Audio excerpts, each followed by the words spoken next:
Going live. It's Wednesday night. It's AfroEconomics Hour Wednesday night time. Oh, look at Miss Howard. How are y'all doing, Miss Grannis? How's everything going? Hey, Deborah. Hey, Jenny. How are y'all doing? I definitely need some feedback. I need some feedback. Got King Hollis.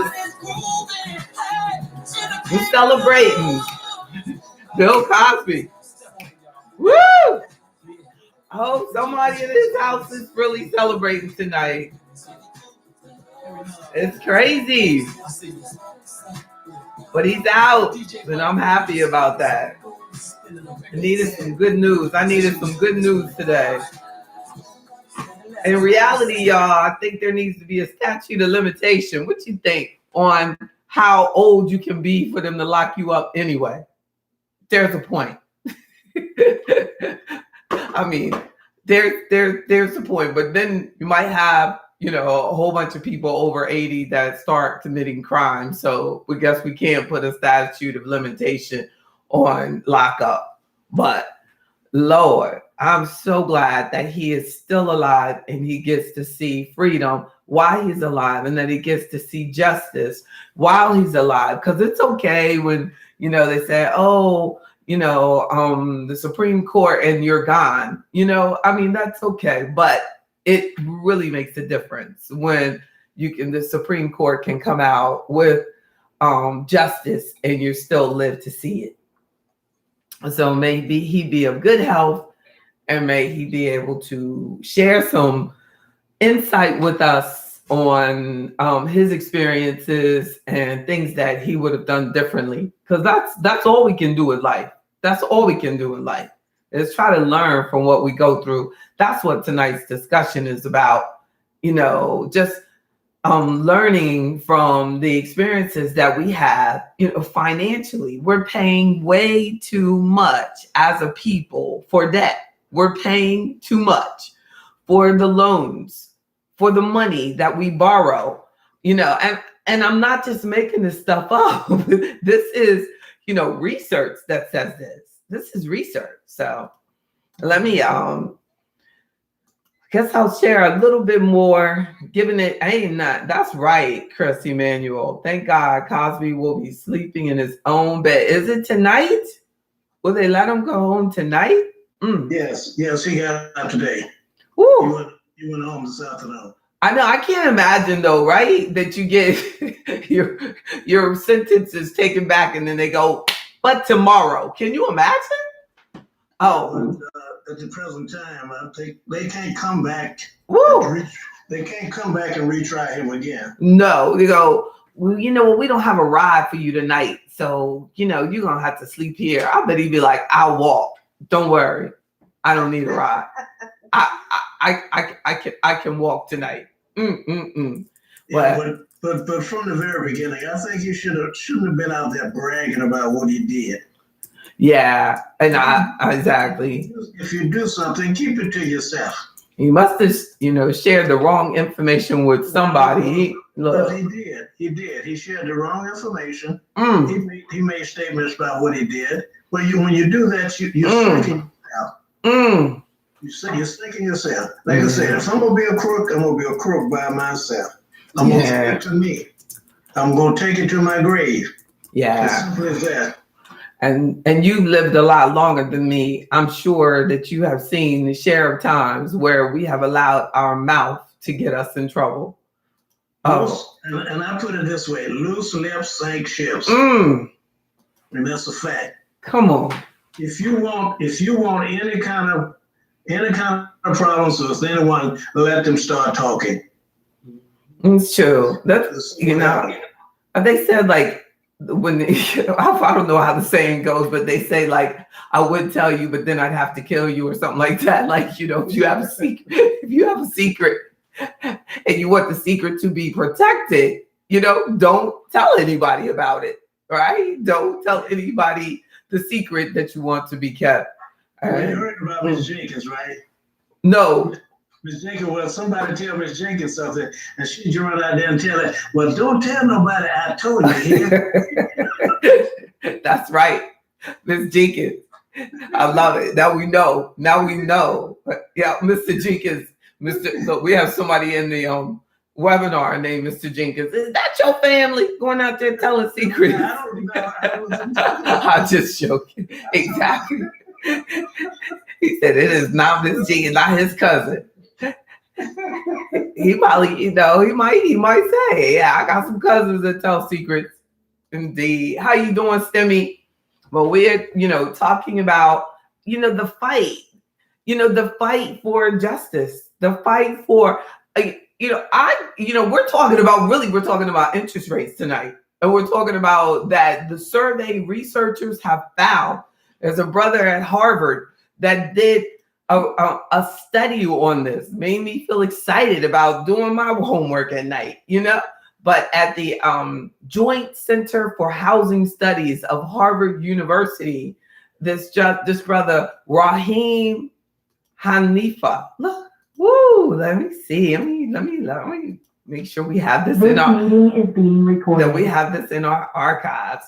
I'm gonna share this with you so we can see him. Look at him, Rahim Hanifa at Harvard U at their Joint Center for Housing Studies found that, and this is this year. This isn't old stuff. This is this year.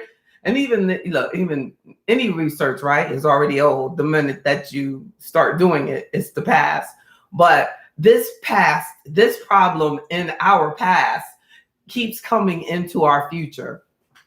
And the most interesting thing about this and what he added to his study, because when we do studies, the challenge is that we are supposed to be bringing something extra, something different. So what his study actually did was to say, look at these high income Black homeowners who are receiving higher interest rates than lower income white homeowners. High income Black homeowners are paying higher interest rates than white homeowners with lower income. So he said that, that the median income with less, like the Black people who were making incomes, say 100,000 plus, were paying on average 4.1. And that is about the same as white households, 45,000 to 75,000. They were at 4.168, a little bit lower. Interesting, right? So often you probably wonder, why does JB always ask us to let us see see your documents and your paperwork? And I was just working on somebody's paperwork from a car deal that they did last year, looking at the numbers. But it's the earlier I look at these numbers, the more peace that you'll have. So you want to do it. You want me to look at these things before. When you're talking about interest rates, the bottom line is, if you don't take anything else from this discussion, we need to be rate shopping. We do not need to be accepting the one deal that we get. We still are stuck in that mentality that, aren't we lucky they're letting us get this? Y'all feel me on this? Yes, ma'am. Yeah. Aren't we lucky? They're not doing you any favors. and it's interesting to me the way that we're approached. And I don't think that most business people realize what they're doing. But there's kind of a treatment of, well, Miss Smith, I'll see if I can do this for you. We're going to check your credit and, we have your income information and, we'll get back to you and let you know what we can do. All right, I'm checking 3 others also, but we don't say that. We go, okay, let us know what you can do. And we sit there and wait. When there's like 100 other lenders that would love to have your business. Love to have your business.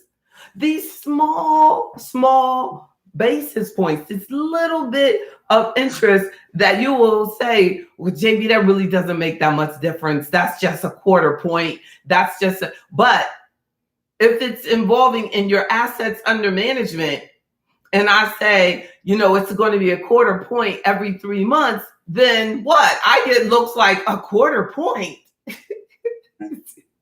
Oh, so a quarter point only matters when someone's working for it. And they're just taking your money for 30 years, an extra quarter point, and nobody's complaining. Isn't that something? Or an extra point, or an extra half of interest, half of 1%, or 1%. And we're just letting these things go because we're not shopping around. I remember one member, she called me, she was about to, just use an example, she was buying her car, getting a car. And she went to the car dealership, they gave her this interest rate. And I said, oh, no way. With as good as her credit is, there's no way that she should be paying this interest rate that I hadn't even checked. I just knew that this is how they do us. And she was excited about the deal. And I said, this is ridiculous. Do you know that just by me telling them that it was ridiculous, and I hadn't even really checked to see if it was ridiculous, it was ridiculous. They came with the interest rate. They came with the interest rate cut in half, Queen Howard. Cut in half. Because she just caught me off guard and it was on the phone. And I said, no. I was like, okay, well, email me the number. Then I said, oh, that rate is crazy. No. They did what? She was, look, they were so insulted. Oh, we're just so insulted. We are so good to people. And they came back with half of the interest rate. And I was like, it's like, and then they were approaching like I had offended them. Well, first of all, we shouldn't have had to go through this, but we have to get a work on that understanding as a people that this is what we got to do. Right. We need to start questioning things on anything. I don't care if you're buying a refrigerator. Anything that you're buying, you need to start questioning it. If you're going to finance it, question it. They're not doing you a favor. They're either going to do it or they're not. So if they want to do it, then, okay, you got to give me a better interest rate. Do you know that there are some Black people paying interest rates on their vehicles in the 20s and 30%? Yeah. I met a man one time and he wanted that luxury vehicle so bad. He worked in corporate America, had a good job. He wanted this vehicle so bad because his credit was bad. He was paying over 30% for the car. Oh, good God. My goodness. I have this car dealership told me one time there's Black, like local celebrity type person. The car dealership was joking on him. And they said, do you know that he rents that car from us and he pays us every week? So he can ride around like that. Oh, jeez. Do you know how much that costs? How much interest basically he's paying? Yeah. What a premium he's paying?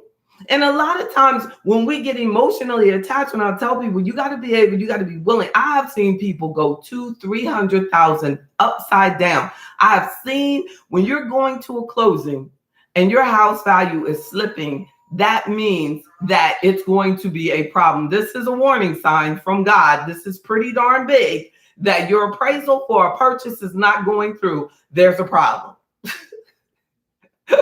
You already know.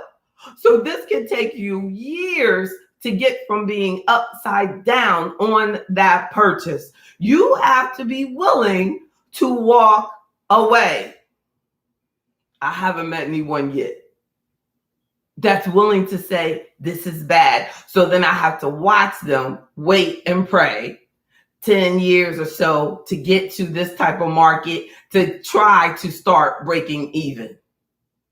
Not to mention the discrimination that is done to our community. So we have so many, just incidents where our neighborhoods are undervalued, and we have research now that's showing that our appraisers are discriminating in the home value. So even the computers have now been found to discriminate against people of color. So I'm including our Latinas, our Latino people, our Hispanic, our people of color. When you have to answer in that square and you do not have to answer, the researchers found that people who answer in there, when they took out that answer, there were homeowners that were approved when they took out what they did not add in what color they were. There is a higher approval rate for people who borrow and don't put down that they're Black. Our turn down rate is more than twice that of white people. Mm-hmm. Yeah. Long-standing discrimination faces people of color in getting a home loan and even in refinancing, and it can be reproduced in software-based lending. In technology that we have been hoping is helping us, it still has had biases there. Stimmy, I feel that our biggest way out is that we have to become shoppers. They are winning. They're winning. You're right, because we're not shopping around. On any of these financing things, you have to be willing to shop around. And then the thing is that you feel like, well, it's going to ding my credit. They shouldn't be doing hard checks until you close. They should be just doing soft inquiries that do not impact your credit score. Yep. So who was that? He said they should, but they don't. Because there are I've heard several complaints from members saying that lenders have been doing hard checks, so then when they get another one, their score goes down. Yeah. And that can change your rate drastically. I've had members this year that I've said, let's wait it out because we're going to pay down and reduce your debt percentage on the credit cards so that your credit score will come up, so that your rate will be better, and sometimes they'll allow you to borrow more. Because the loan to value limitations and the racial box check, it's going to allow a discriminating lender to do that to you. So that it says that the findings of this Harvard study predate the pandemic, but they are particularly striking given that many new and existing homeowners have sought to take advantage of low interest rates during the pandemic to purchase homes or to refinance their mortgage.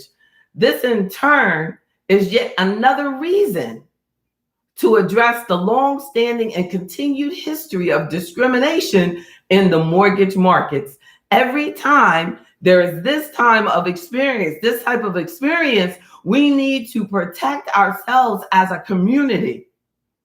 We had the housing crisis last time, and you had, all of these lenders that were sued for discrimination. I didn't see any of that money go to these people who financed it. Do you know anybody who got a lawsuit settlement because of discrimination like 2007, 2008?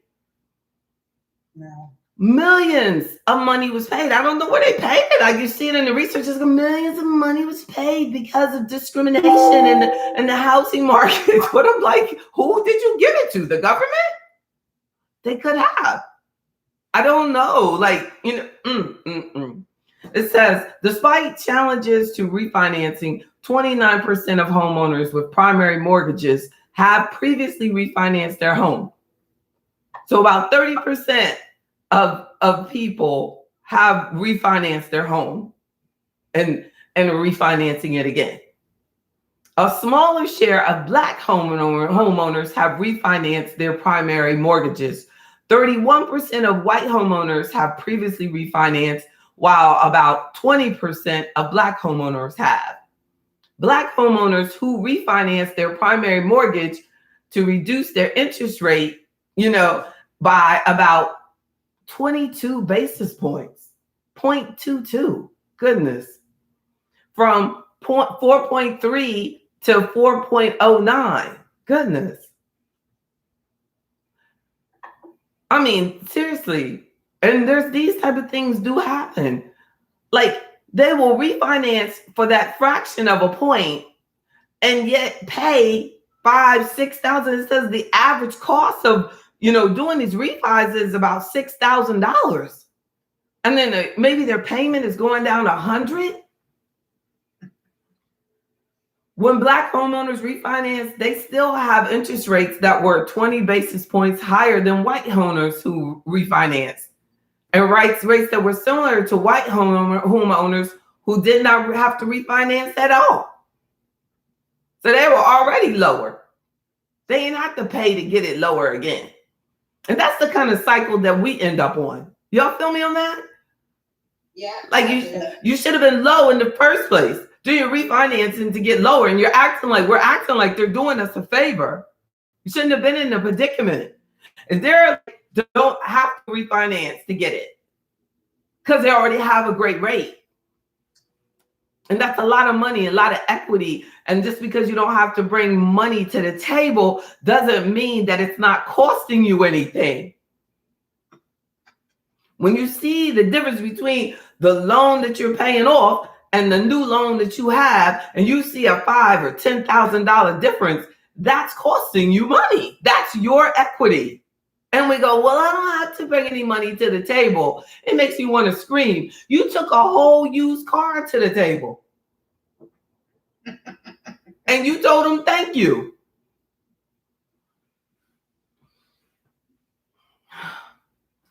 When applying online or through apps, the study said that minorities still ended up paying more.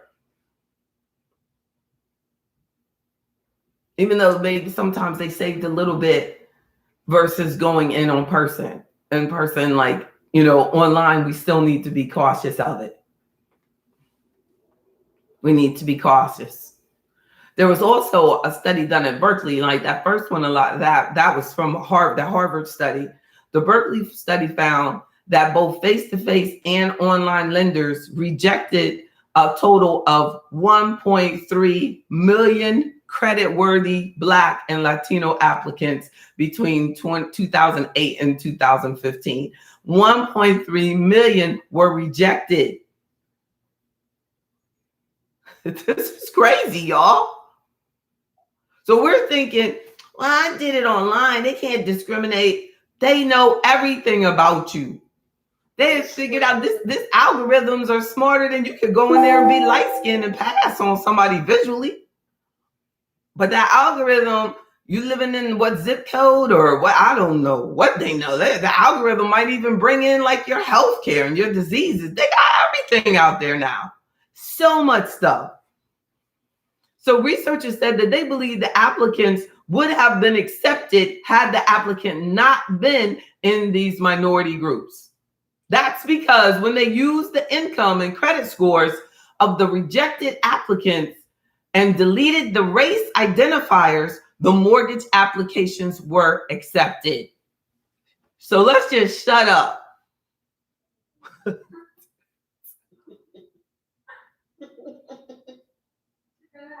What are we doing? This is not on the news. No.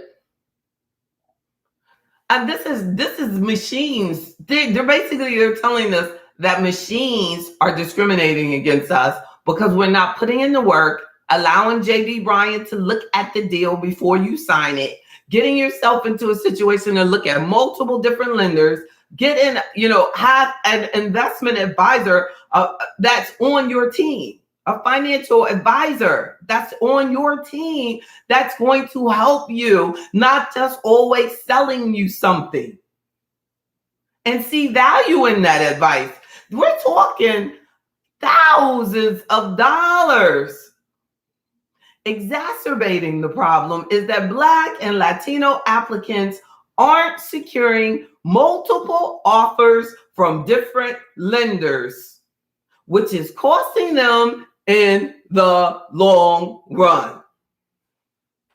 That's a wealth gap. That's if it costs us more to do the same thing. And I've always argued that. Like, don't feel like because you living next to, you know what I mean, Kathy and Bob, that Kathy and Bob's payment is the same size as yours. Kathy and Bob's might be half yours. They might have had a huge down payment. There's not, you know, there's not, and then don't add to it the fact that we are more likely than Kathy and Bob to go out there and do what? Buy the luxury car and finance that too. We have to shop around. Research still believe applying online and using the apps can be advantageous for us. But the app-based approvals are 40% less likely to result in a higher mortgage rate for borrowers of colors or versus an application done in your face. Is that something? So an online application is likely to result in a 40% less chance of paying a higher interest rate for borrowers of color. So the research, so those who were paying too much, you know what I mean, the rate that they did it online or with the app, an app service or something, then they were more likely to have a lower or better interest rate. So we got to check several. You use your friend at the bank. We go and we check somewhere online, and then we check them, but we could do 3 or 4 online.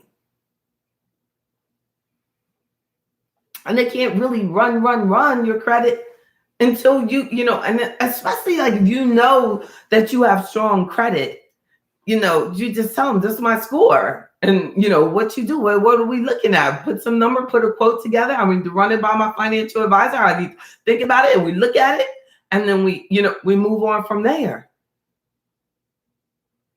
That's it.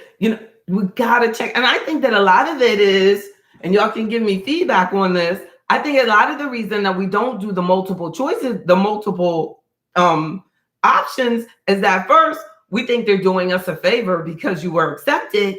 And second, you don't really know what you're looking at. You don't know what's good and what's not.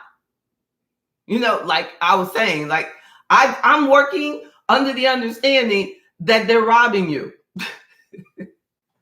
You're working under the understanding that they're doing you a favor.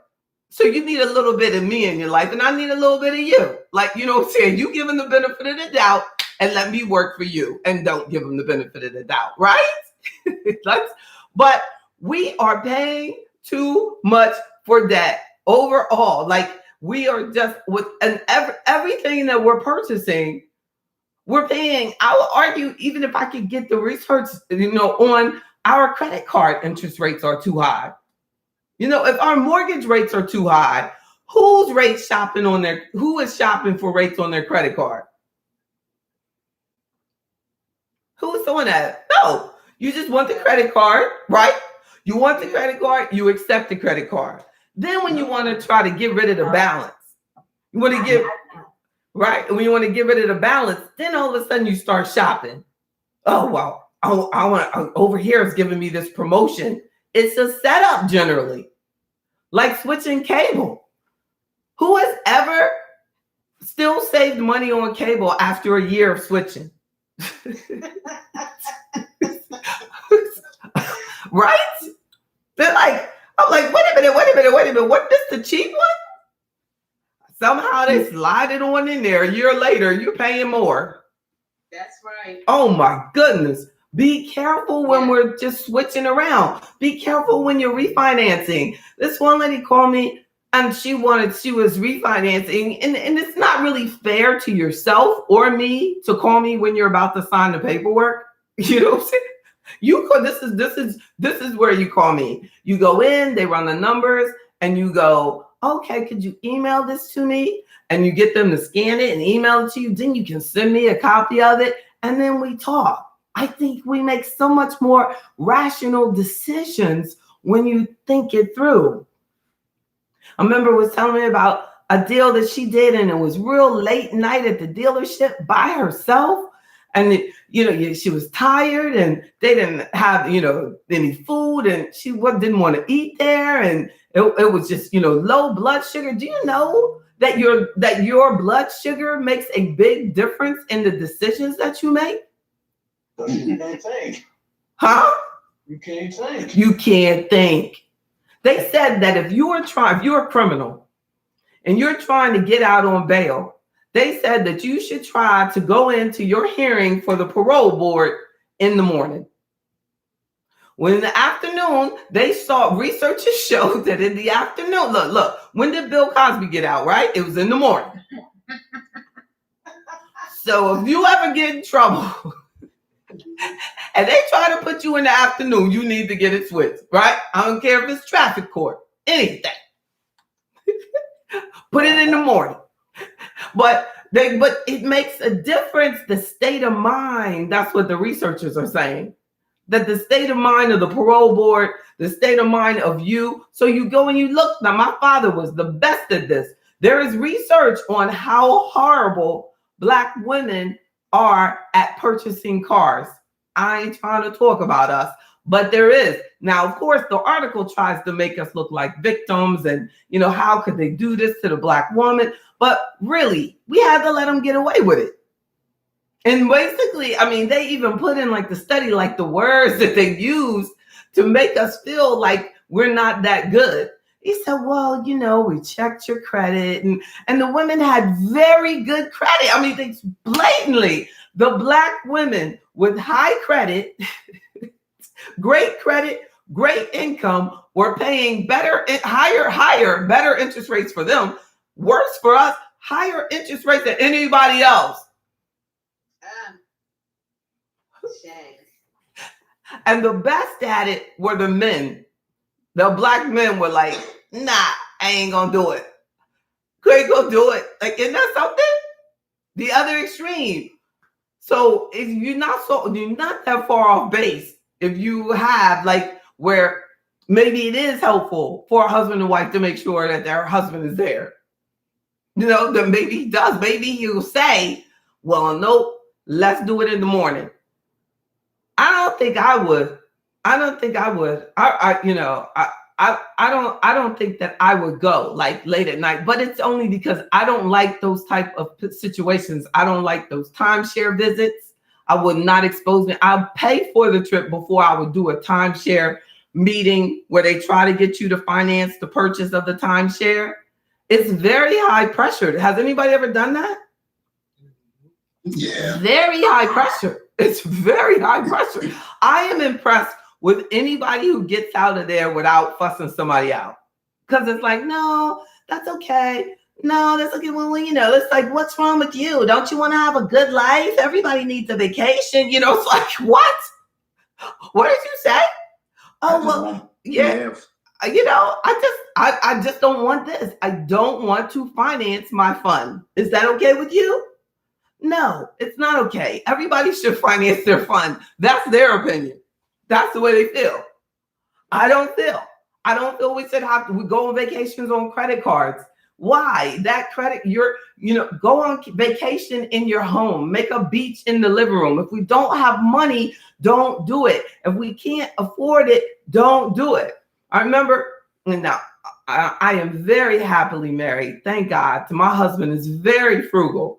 But I remember dating this guy one time, and he wanted to go on a vacation on a credit card, and I was like, I just don't think that that's a good idea. And he had his own business and everything.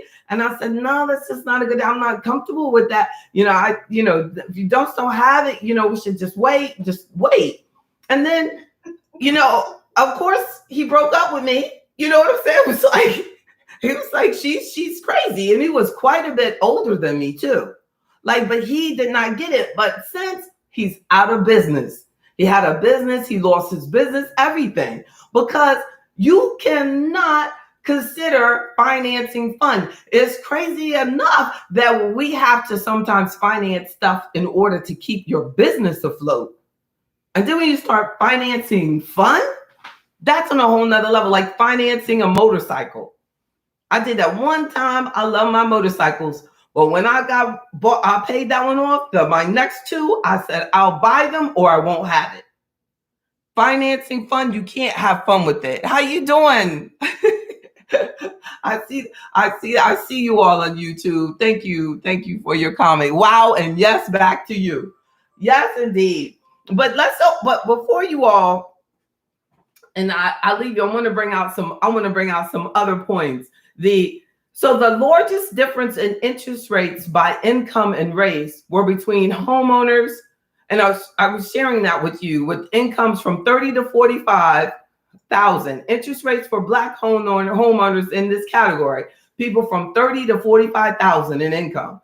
Interest rates for Black homeowners in this category were the highest among all categories at 4.5%. While interest rate for white homeowners in that same income category was only 4.2, a 29 basis point difference.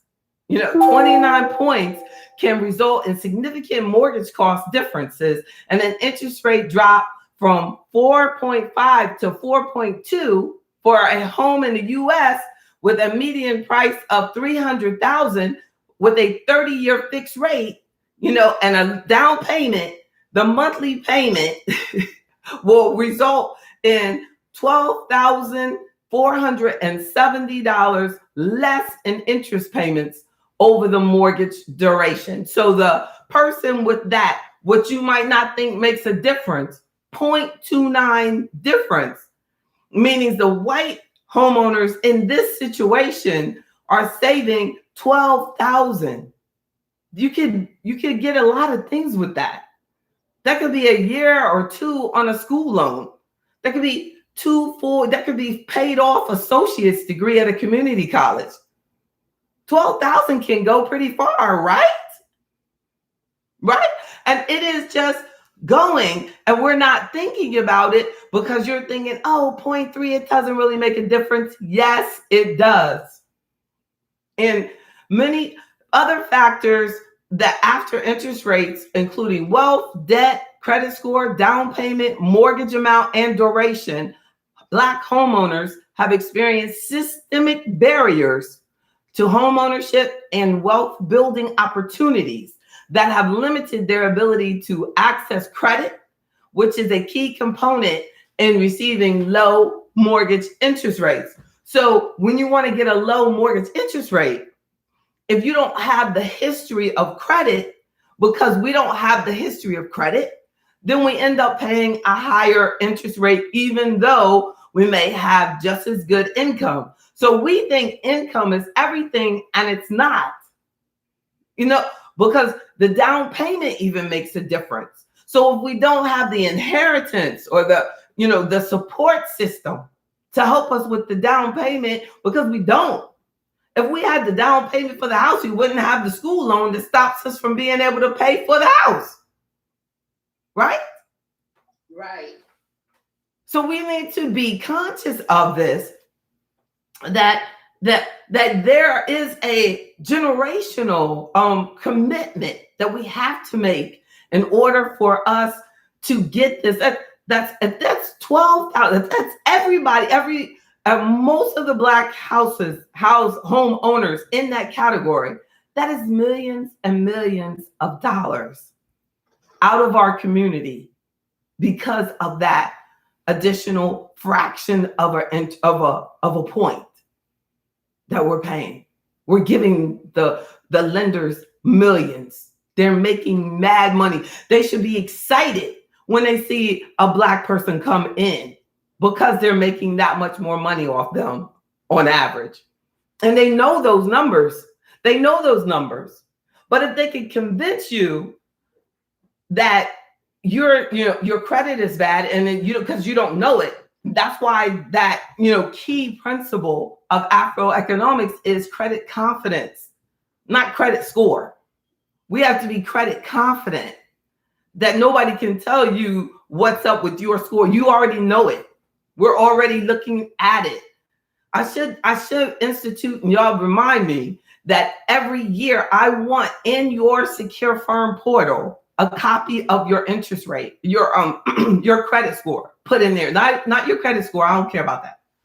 Your credit report that is free from each of those entities. You get a free credit, and then now they're saying during COVID you can get it like every month for free, and all that stuff's going to end. So everybody go and make sure that you send me that so that we know where you are. The credit report. If the credit report says you're clean, you're paying everything on time, there's no liens, there's no collections, there's no charge off. We know the score is good. We know the score is good. All we have to do is just be conscious of, why are we caught up in that anyway? Why do we have to have so much stuff created by lenders anyway?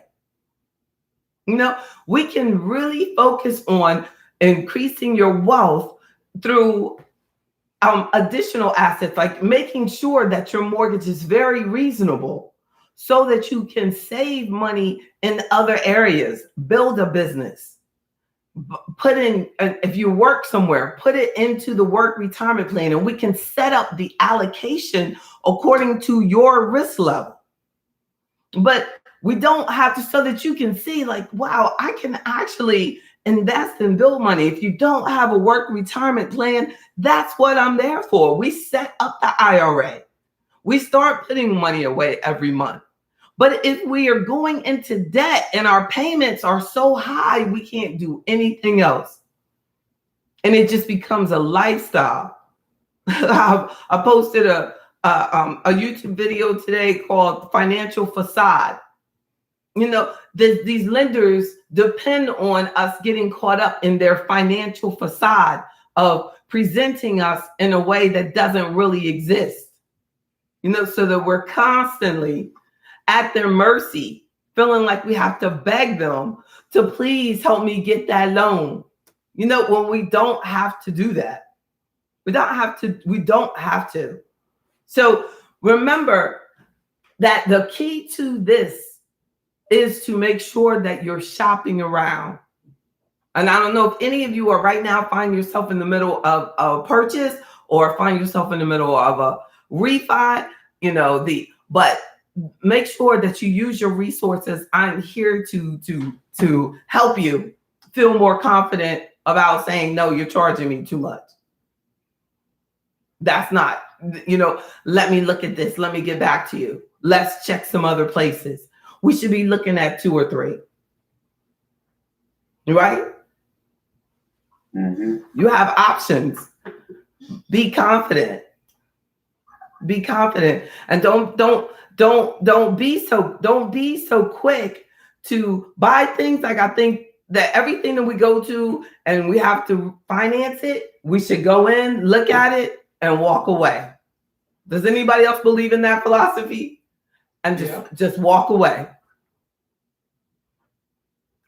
Why did you laugh, Mr. Harden? He said, why?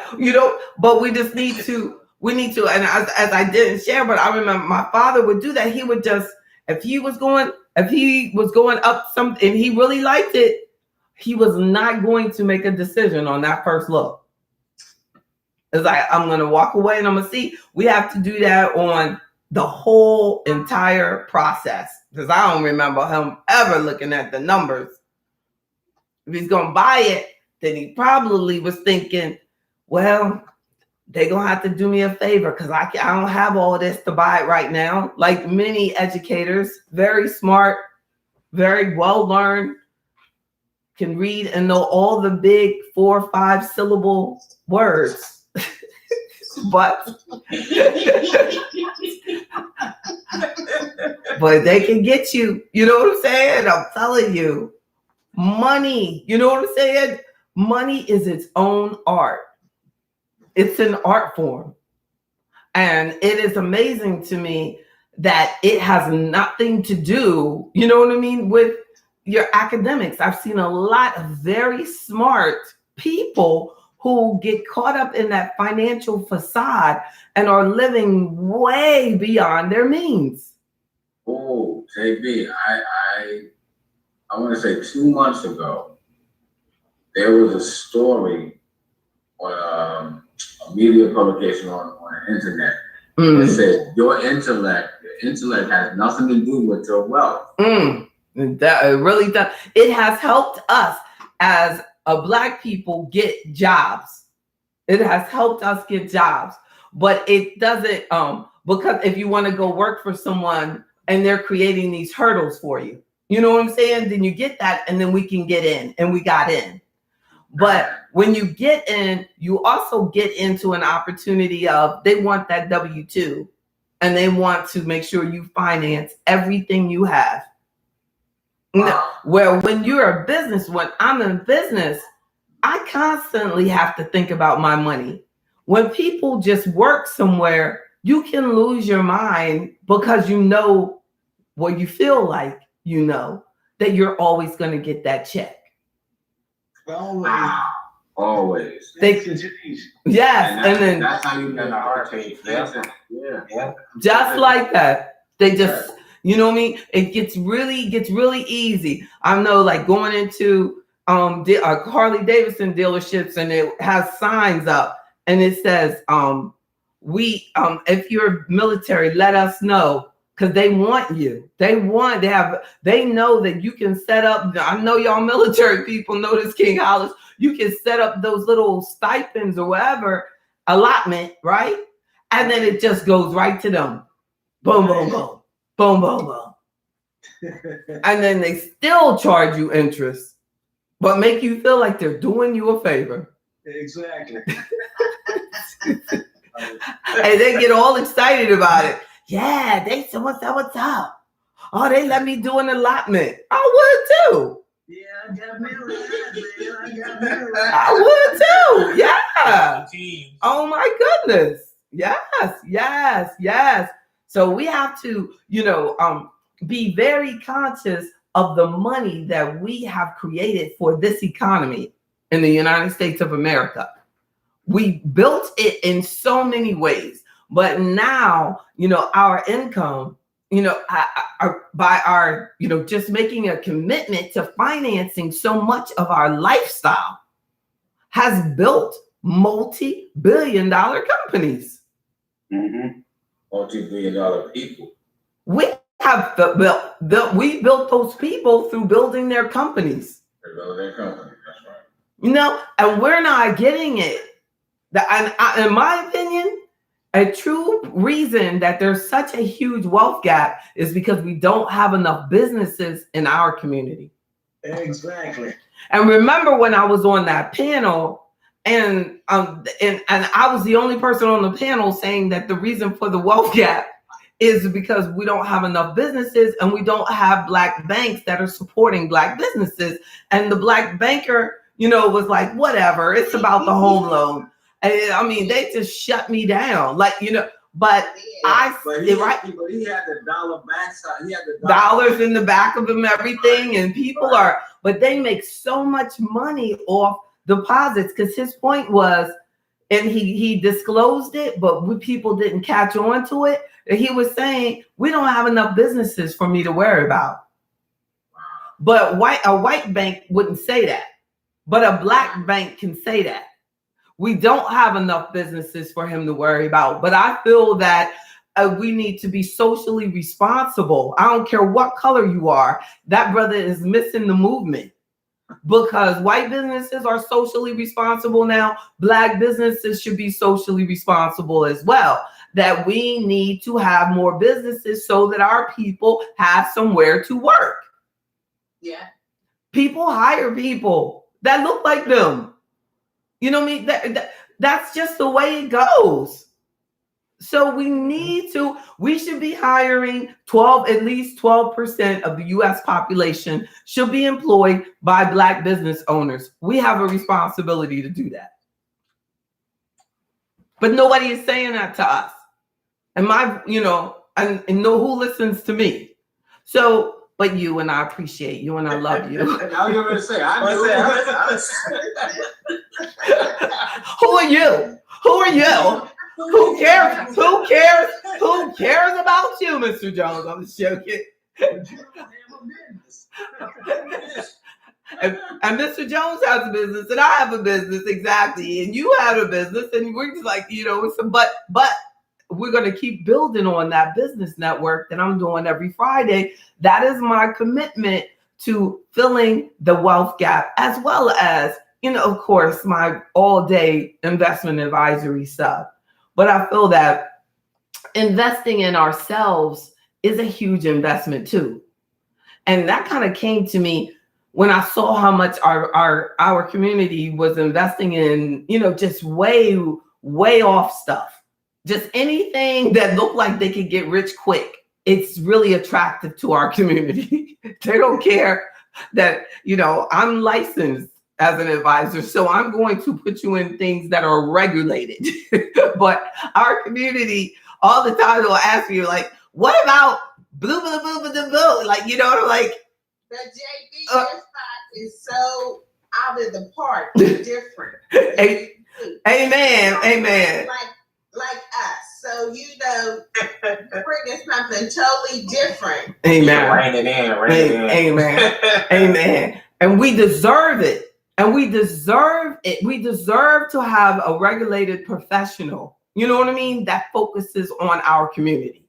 We deserve that. But instead, we have a whole bunch of people talking to our community, trying to make quick money and to encourage us to do quick money. But I believe that wealth is built over generations. And the wise things and managed risks that we take today creates multi-million dollar, billion-dollar Black, generations, families. Like, it takes a while. Like, we've had like our superstars, and it is amazing what Oprah has accomplished, over her lifetime. That is amazing. But I want to see the average person, just be able to develop a mindset that you're going to build wealth for many generations to come. And know that it's okay. We might not get our own studio company, but that you can do that. And then how do we do that?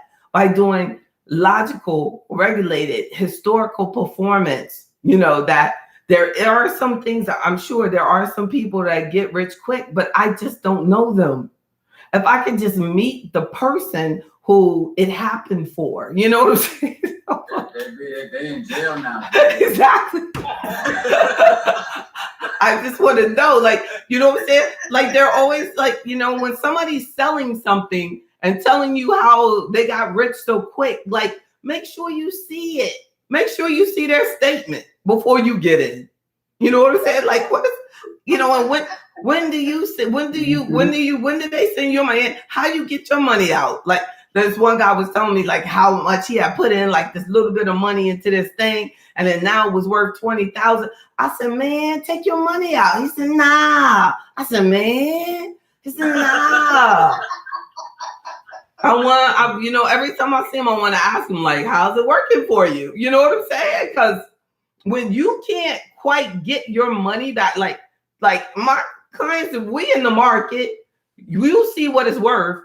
That's what you can get right now, today, when the market open. I don't understand, like, when they say, well, we got to get some other people to come up with money and this and that. I don't get that. I don't get how you could even fathom putting your money into something that's dependent on other people paying money back. Other people's money. OPM. That's some illegal stuff. That is some illegal stuff. Like, and we deserve more than that. So then I guess when you look at an article like this and it says that we're paying too much on our loans, it doesn't even mean anything to them, because if you're wasting that kind of money and just throwing away your blessings all the time, you know what I mean? Always, imagine, how much you're just letting get by because my audio was out. I was trying to comment on you speaking to the predatory lending, but there also are predatory sellers. So I was speaking to about I know a brother recently in January of this year, he sold his 4-bedroom, 3-bath house in the family for over 30 years. He's the eldest of the family. And some of his siblings are still alive. And he has children and grandchildren and all that.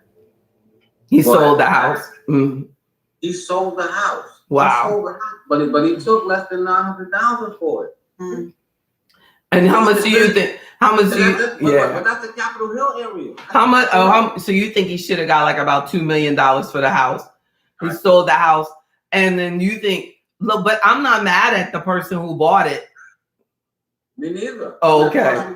Okay, because anybody that buys something, they're definitely. And then someone says, yes, it's impressive to own, especially our community. The power is in ownership. Otherwise, we have to say what changes are implemented, as renters. That's right. Owning it's just a word that we have to make sure that we achieve. That's right. You know what I'm saying? Like if not, your owning can be in a worse position because a person can be paying rent plus interest for 20 years and then get foreclosed and get nothing. Yeah. And that happens a lot. And as we get out of this pandemic, we've got to make sure that we keep our properties affordable. There's a big challenge in our community of things not being affordable for us to keep the repairs up. And like Mr. Jones, that could have been a problem. Like they could have had a nice property in DC, but if you can't afford to maintain it, I'd rather see you sell it and we can invest it. I just wish they knew me.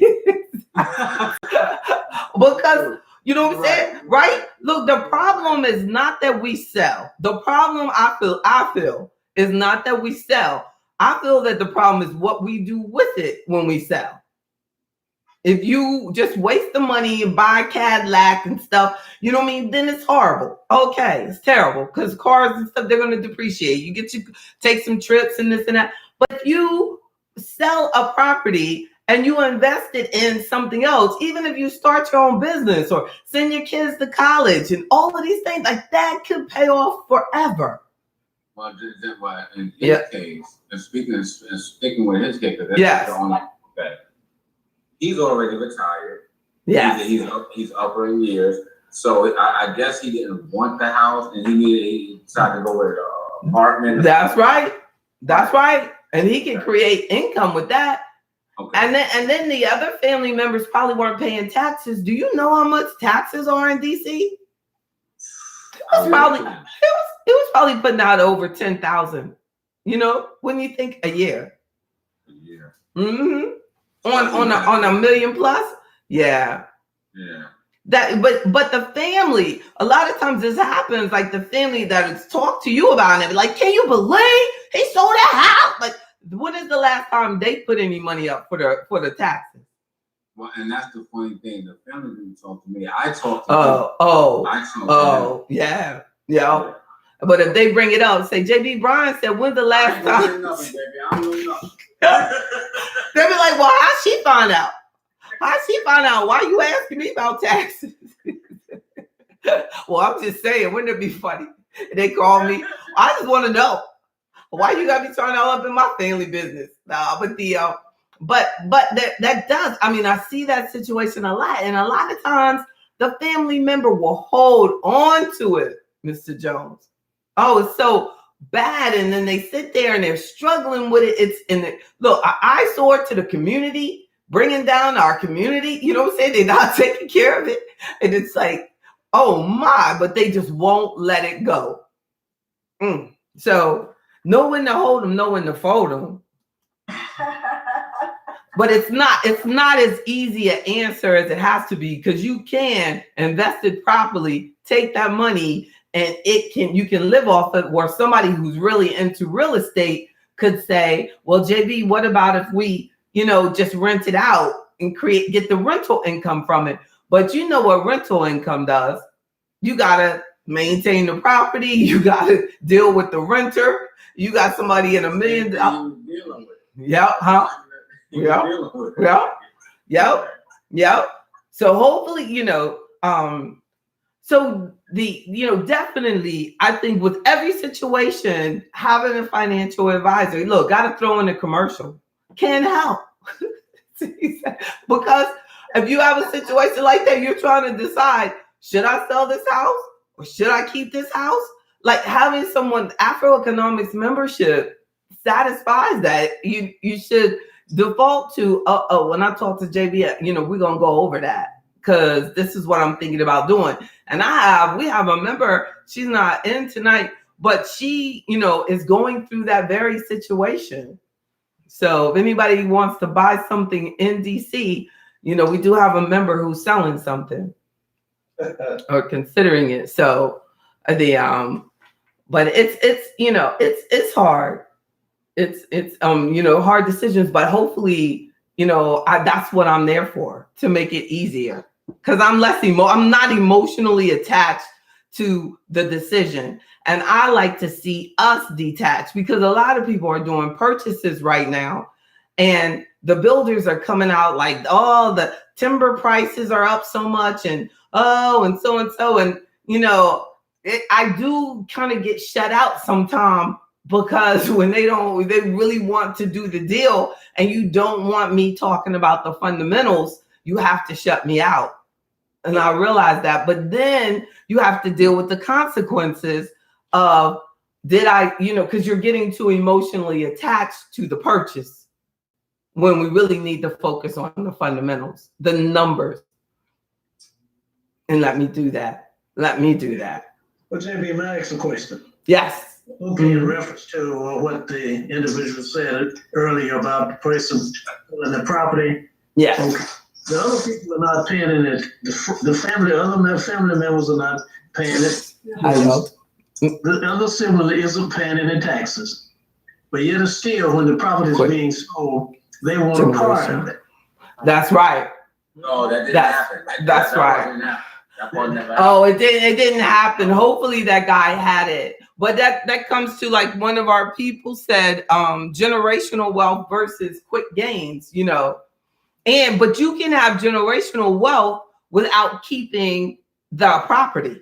You can have generational wealth by also establishing an investment portfolio. We just haven't had enough people in our community, like myself, to introduce us to how investment portfolios historically have totally, a good one, has completely outperformed residential real estate. So if you're talking about building your estate, goodness gracious, if we had access to investment advisors, before me, I'm basically first generation investment advisors for our community. There isn't anyone else doing what I do, focusing on us. I mean, and this is the year 2021. That's scary when you think about it. That is sad. So we haven't been introduced to the possibilities. So that's why when we think generational wealth, we think, oh, we got to leave the house. But that house gives you one property. When we have a good investment portfolio, we have much more exposure, much more diversification, much better asset allocation. We can put in real estate in there. It can be part of the mix, but not the whole mix. And that's what's happening to us a lot. But not because we don't want options. It's because we haven't met me yet. But we don't have to think, oh, you sell that property, generational wealth stops. We don't know. You have a lot more control over generational wealth by establishing investment portfolios than just having one or two properties. Yeah, so is that definitely. Well, thank you, y'all, so much. Y'all so good. thank you. Thank you for your questions over there. I have two cameras going tonight. I just thought I would try this. I would try this. So why you see me looking over there? And this is our AfroEconomics with JB Bryan YouTube channel, and I've never done that. Every Wednesday, they don't get love on YouTube. I always share onto the book, But don't forget, Friday we're doing the top 10, and we're going to talk about top 10 things that we need to be thinking about this week on wealth development. Because we got a lot of stuff going on in Wall Street. So I'll remember to send out that promotion about Friday morning later tonight. And then Friday afternoon is our business network. And Ms. Jamerson is doing a presentation on her business. So we're working all through the summer on business presentations. So come on and get involved so that your business can be highlighted as well. Mr. Harden, you got some time off this summer, so make sure you get in the lineup. Oh, yeah. All right. Don't play. Y'all heard it. Great job, Mr. Jones. Kenneth Jones did a great job. And then Ms. Bernice Muhammad did a great job. Reverend Bozeman did a great job. Wow, y'all. We've done a few. And so it's coming together. So that's Wednesday at noon. Friday at noon. And then Friday morning. I love y'all. Y'all be good. Love you back. Love Thank you. Thank you so much. I just said it so you would say that. Love you, JB. Thank you. I don't know what's wrong with y'all. Thank you, Angela. Y'all were on delay. Peace and love. Thank you. Thank you. I'm just blushing. Goodbye, King Hollis. Y'all have a good one. Love you. Thank you. That was Mr. Richardson. Love you back, Jenny. Y'all so good. Y'all think they're gonna let R. Kelly out? I'm gonna say this for R. Kelly. I don't want to talk about it. Look, one at a time. Y'all be good. Take care. Bye-bye now. Good evening. Bye-bye.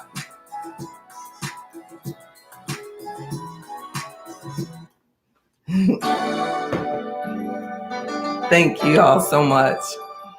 I appreciate you. Thank you. Passion Roots. Look at you. First time viewer too, Pat. I've never did this before. Not on Wednesday night, but I do this every Wednesday though, so expect it now. I appreciate y'all. That's the most chats I ever got in my whole life. Thank you. God bless y'all. Bye-bye. So sexy, you turn me on, blow my mind every time I see